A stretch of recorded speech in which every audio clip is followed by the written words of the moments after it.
Saat ini ada 52 ya di lintasan Ketapang Gilimanuk yang melayari di Selat Bali dengan jarak pelayaran sekitar 40 menit ya. 40 menit, terus rata-rata kapal itu bervariatif ya, ada variasinya dengan ukurannya macam-macam. Tapi ada yang 1000 di atas 1000, 2000, ada pun ukuran ada yang di bawah 1000 dan kapasitas angkutnya bervariasi juga. Terus dari 52 kapal itu rata-rata kita operasi hari normal itu antara 28 sampai dengan 30 tergantung dengan situasi. Dan itu jadwal dikeluarkan dari BPTD ya, dari Korsapel.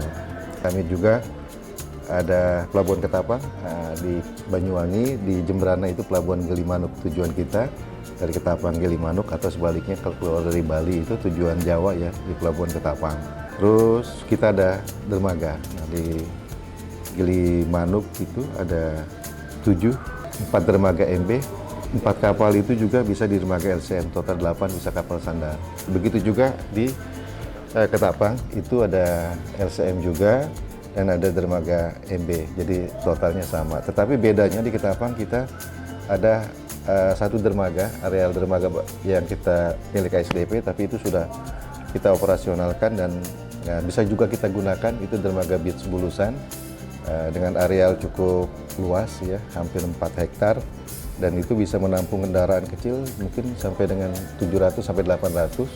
Jadi total apabila ada kepadatan kita bisa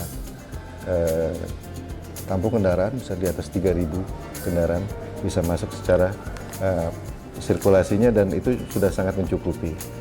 Rata-rata di aplikasi kita itu dari mulai roda 2, roda 4 itu dalam kondisi normal antara 5.000 sampai 6.000. Jadi dua sisi itu bisa 11.000, bisa 12.000.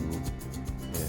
Tapi pada hari padat bisa sampai 13.000, 14.000 atau 15.000. Tapi itu di momen-momen tertentu seperti hari Lebaran, terus Idul Adha, terus liburan Nataru. Tapi di luar itu kita rata-rata 10.000 sampai 11.000-an.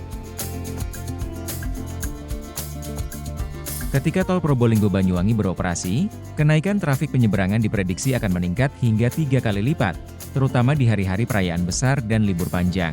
Pasalnya, tol ini akan memotong waktu tempuh dari Probolinggo yang saat ini sekitar 5 jam menjadi hanya 3 jam. Hal ini menjadi peluang sekaligus tantangan bagi ASDP dalam menghadapi potensi kenaikan trafik tersebut, termasuk meningkatkan infrastruktur dermaga dan sarana penunjang, serta penambahan kapasitas angkut kapal. Ya, suka tidak suka, dan memang harus kita pikirkan dari sekarang. Itu satu peluang buat kami juga, ya. Tetapi di balik itu, kita juga harus siap bahwa dengan lancarnya transportasi ke depan apabila tol sudah jadi, kami harus berbenah. Minimal ada perencanaan ke depannya terkait dengan kita di pelabuhan ini. Bagaimana nanti kita menghadapi tingkat kepadatan itu, bagaimana sirkulasinya, bagaimana kecepatan kita mengurainya. Apakah pelabuhan kita nih masih visible sekarang ini, atau kita harus tambah pelabuhan baru, atau pelabuhan yang sekarang ini kita tingkatkan. Ada areal-areal tertentu seperti di Bulusan kami merencanakan juga ada penambahan dermaga. Terus untuk kapalan, untuk dermaga dengan kapasitas kapal misalkan yang jauh lebih besar dari sekarang. Begitu juga yang di Gilimanuk. Terus dengan dermaga saat ini yang ada di MB 1, 2, dan 3, bisa jadi kita perkuat dan bisa menampung kapal-kapal lebih besar. Pastinya teman-teman pasti akan berhitungan dan nilai investasinya pasti cukup besar. Tapi memang kita harus siap, suka tidak suka kita harus siap, karena laju perkembangan jalan tol ini kan cepat sekali dan ASDP harus siap. Banyaknya kunjungan wisata berbanding lurus dengan dukungan logistiknya. Seiring dengan adanya potensi kenaikan kunjungan wisata ke Bali berkat adanya tol Probolinggo Banyuwangi, permintaan logistik juga otomatis akan bertambah. Pasalnya, Jawa masih mendukung logistik di Bali seperti beras, sayur-sayuran, buah-buahan, dan bahan material yang memang dikirimkan melalui pelabuhan Ketapang. Salah satu yang dukungan logistik kita ini di samping laut adalah paling cepat, paling mudah adalah lewat angkutan penyeberangan sekarang ini. Jadi kalau hari-hari normal logistiknya mungkin tidak terlalu dan kita masih bisa tampung, tetapi ketika pariwisatanya bertambah, dukungan logistiknya juga bertambah otomatis, karena Itu sebagai dukungan untuk orang-orang yang berlibur di sana. Kami juga pasti harus siap, pelabuhannya harus siap, dan kami butuh penataan besar-besaran ke depannya, karena laju perkembangan jalan tol itu menambah frekuensi dan semakin cepat orang tiba sampai di Banyuwangi, dan jumlahnya pasti jauh lebih meningkat lagi. Dan itu memang harus sinergi kami dengan pemerintah, kantor pusat, dan pastinya dengan pemangku kepentingan yang lain, dengan stakeholder yang lain, bahwa ini harus prepare jauh-jauh hari, nggak bisa dadakan, dan kita duduk bareng. Kita sudah mulai dari tahun lalu ya, kita sudah punya areal buffer zone di Bulusan, dermaga bis Kartika Bulusan itu. Nah, itu juga bisa kita operasionalkan, hampir 4 hektar luas lahan kita, hampir 3,6 hektar sekian yang sudah kita aspal, dan itu bisa nampung cukup banyak. Kalau kendaraan kecil itu, kalau kita susun nampung bisa sampai 1.000 kendaraan. Artinya di sini dengan di sana, kalau kita gabung, kita bisa tampung hampir 3.000 lebih dari 3.500-an bisa kita tampung, dan itu dengan kecepatan mengurainya itu kita tidak memerlukan waktu yang cukup lama, dan apabila cuaca bagus, normal, dermaga bisnya juga kita bisa operasionalkan. Akan ada tambahan kapal di sana, karena di Gilimanuknya kapal sudah bisa LCM untuk 4 kapal. Jadi dari 3 sini, 1 di sana, dan itu sangat cepat kita ngurainya.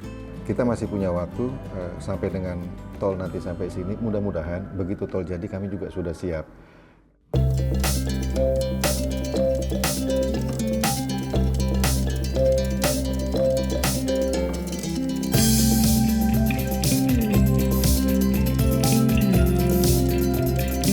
Pembangunan tol dengan panjang total mencapai kurang lebih 175,4 km ini telah dimulai sejak Februari 2023 lalu, dan diperkirakan akan memasuki tahap 2 di awal tahun 2025 nanti. Tak hanya bagi PT ASDP Indonesia Ferry, upaya pemerintah menyambungkan jalan tol Trans Jawa dari Merak hingga Banyuwangi ini diyakini akan mendongkrak pertumbuhan ekonomi di sekitar kawasan yang dilalui jalur bebas hambatan tersebut.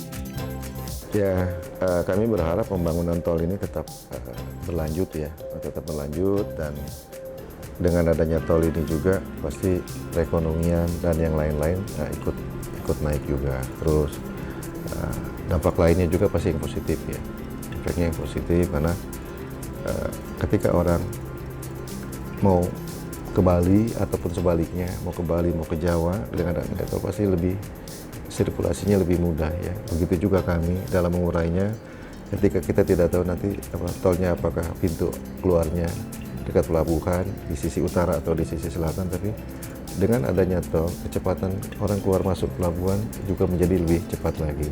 Ya, memang kami berharap pekerjaan pembangunan tol ini bisa direalisasikan sampai Banyuwangi, dan sambil menunggu realisasi pengembangan akses daratnya sampai dengan Banyuwangi, kami pun berharap nanti kita komunikasikan dan kita duduk bareng dengan rekan-rekan kita di kantor pusat, harus ada pengembangan yang luar biasa di pelabuhan Ketapang maupun di pelabuhan Gilimanuk, karena tidak boleh pelabuhan itu menjadi titik kemacetan. Justru dengan adanya tol lancar di jalan, kami juga berharap lancar di lautnya.